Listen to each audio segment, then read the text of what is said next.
I'm going to begin with a story. I want to give credit where credit is due from Women Who Run with the Wolves.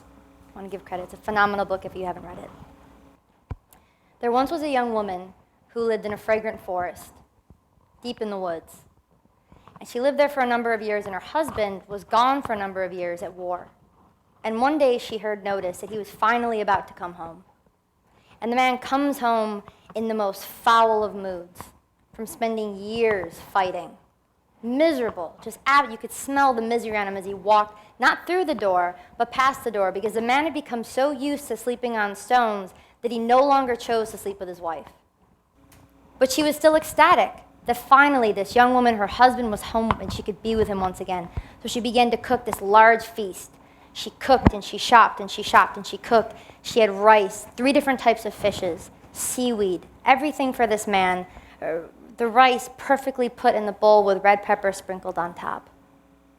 And she came to him as he was sitting in the woods with his back to her, and she brings him the food, and she lies it down in front of him.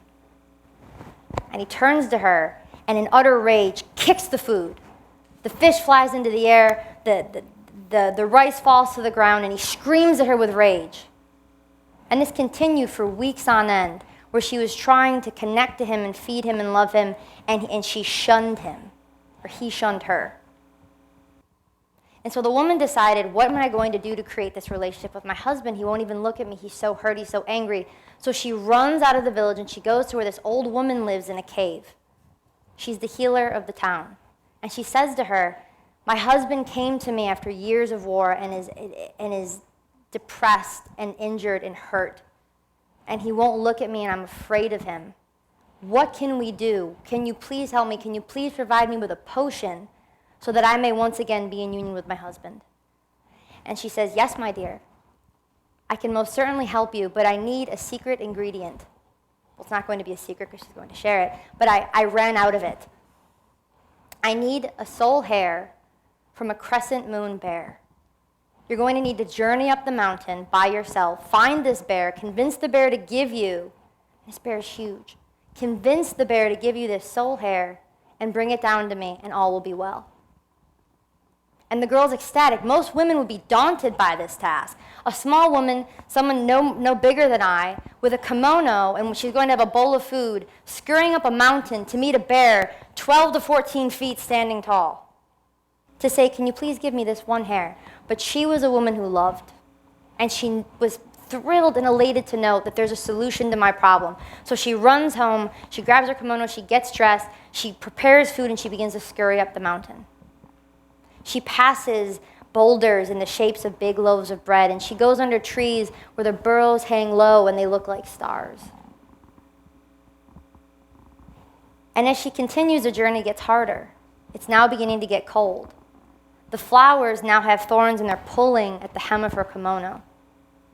She has tiny hands, and the rocks are leaving scratches all over her. And as she continues up the mountain, it's now really cold, and she's wet. And now she can see snow.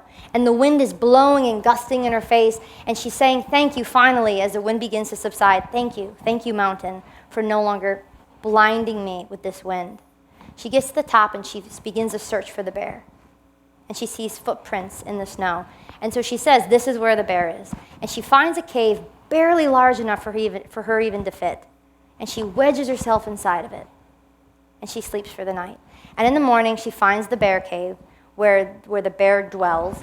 And she brings a small bowl of food, just like she did with her husband. And she places the food down, and she scurries back to the cave. And the bear comes out, and he circles around the food, and he sniffs in the air. And he gulps up the food in one foul swoop, and roars and goes back into the cave. And the next day she comes out and she brings food once again, and she sets it down in front of the den. But this time, instead of going all the way into the cave, she goes only a few feet back and she watches. And he does the same thing as the day before, eats it up in one gulp and goes back. This continues for weeks on end. Until finally one day she puts the food down, and instead of retreating to the cave, she stands and she waits for the bear to come. And when the bear comes out, as he goes to pick up the food as he has for many days before, he sees 2 small feet in the snow. Enraged, this bear gets on his hind legs and begins to roar at the woman in her face. How dare you be here? This is my place. Eating the food. How dare you be here? The girl begins to tremble. She's my height and this bear is this tall. And he's roaring in her face. But she didn't budge. Her bones trembled, but she didn't move. And she says to the bear, "Dear bear, I have been so good to you these past few days. I need one favor from you to save my husband. Can you please help me?" And the bear, who is on his hind legs, now drops to the floor and looks at her and says, and thinks, "You could be easy food for me. But you're right. You have been very good to me. And for that I will help you." The girl makes the request to take one hair from this portion of his throat where the crescent moon is. He raises his snout up and she plucks it and he roars as if it were so painful for him and he scurries off. The girl, ecstatic, elated, begins to run down the mountain, past the big boulders that look like loaves of bread, underneath the trees with the leaves that look like stars, to the woman, the healer, and she brings this one hair that was worth more than any gold in the world to her, and she stands in front of the woman and she says, look what I have. And she places it in the old woman's hands. And the woman holds it and she looks at it and she examines it. She places it in her hand. She weighs it, looks, even smells it. "Ah, yes," the old woman says. "This is an authentic hair from a crescent moon bear. You've done well, my child." And she throws it into the fire, in flames. The girl, why are you doing that? Why would you do that? And the woman looks at her and she calmly, the old woman looks at the girl and says, "All is well, my child. Do you remember your journey in the mountain? Do you remember what you saw? Do you remember what you felt? Do you remember each step that you took?"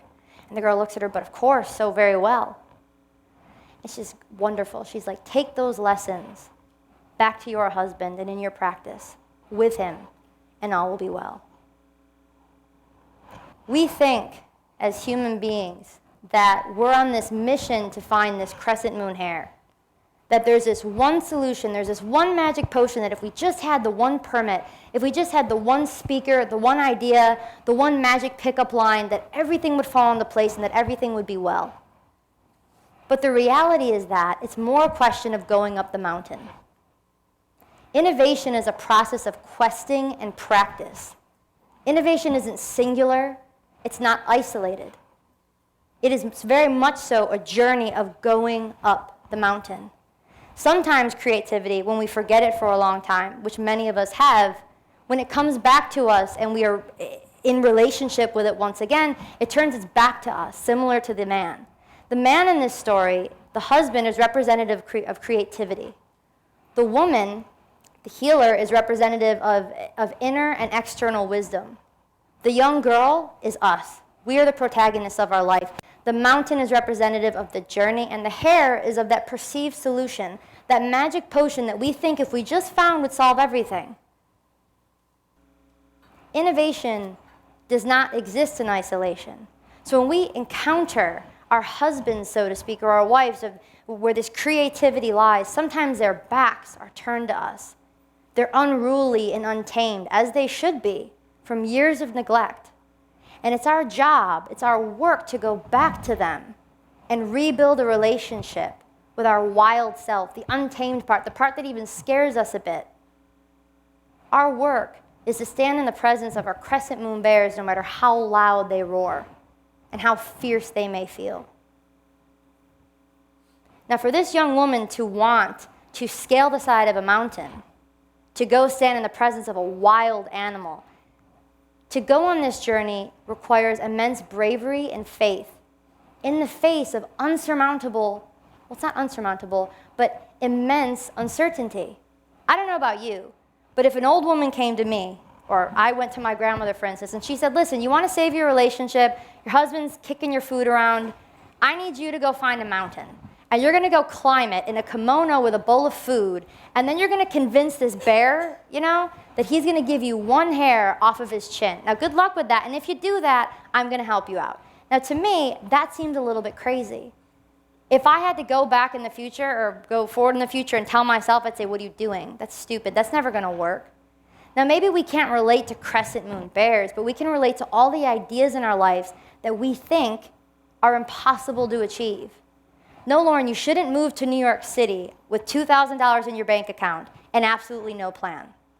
You shouldn't go cross-country to marry this man who your family thinks is a total idiot, but you know in your heart you should do. And no, you shouldn't quit your six-figure job to start that business. That's just stupidity. But the reality is that that is our work.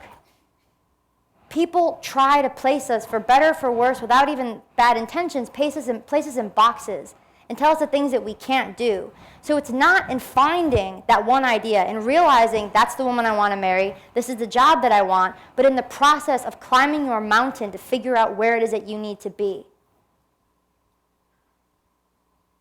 It's about finding 1,000 crescent moon hares. It's about standing in the presence of thousands of bears and scaling endless mountains. Because innovation in and of itself is actually not that remarkable. Innovation in and of itself is not that remarkable. It's when you breathe life into it that it becomes fabulous, that it becomes something worth talking about. It's when it becomes a verb. It's when it becomes actionable and you can execute upon it. That is when innovation becomes something worthwhile and helping mankind. Because for us to sit in isolation, remember, innovation isn't isolated or singular. For us to sit in our rooms and create ideas about how we're going to solve world hunger, how we're going to make it easier for our grandmothers to, go grocery shopping. All these things that we think, these would be great ideas if only people knew of them. The husband does not live in isolation. Her job was to create relationship with him again. It's your job to take these ideas into the world. Beyond that, if you sit in your room and never share with anyone the dreams that you have, that genius, you're not an innovator. You're aspiring to be. But until you make it a verb, until you act upon it and bring it to the world, it's nothing more than an aspiration. And a vain one at that, if we're not willing to stand up and share that genius with the world and stand in the presence of people doubting us. Because there will be plenty of people to support us, but just as many people who out of their own fear will tell us we can't do it. The interesting thing and the amazing thing about innovation is that she's uncompromising. And she should be. Because with compromise comes mediocrity. If you've ever been in a situation where you have a great idea and you know it's the right thing to do, and you know those exercises where you want to lead a team, and you're in corporate and they're like, we're going to do a team exercise, and we're going to identify the leader, and someone's going to raise their hand, and they're going to figure out how to do this timed exercise, and you know you have the best idea, but you don't raise your hand. And then you get this sort of like no man's solution and nobody wins at the end. Compromising over time, incessant compromising leads to mediocrity. And so innovation is uncompromising with reason. She's unruly, she's savage, she's wild. She's untamed as she should be. Our goal isn't to tame innovation. It's to learn her dance and to move with her, to learn her rhythm and to dance with her and to follow her in relationship.